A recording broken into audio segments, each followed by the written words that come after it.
এনাদের এত কাছে থেকে বাসা বানাতে কখনোই দেখিনি। তো আজকে আমার বারান্দায় ওনারা বাসা বানাচ্ছিল, সেজন্য টুক করে একটু ভিডিও করে নিলাম। কবিতায় পড়েছি, মৌমাছি মৌমাছি কোথা যাও নাচি নাচি। তবে এনাদের মৌমাছি বলে কিনা আমি জানি না।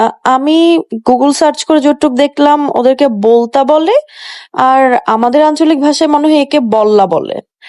এদেরকে আপনারা কি নামে চিনে থাকেন জানাবেন কিন্তু। আর এভাবে ওদের বাসা বানাতে কখনো দেখেছেন কিনা, না আমার ভিডিওতেই প্রথম দেখলেন সেটাও জানাবেন।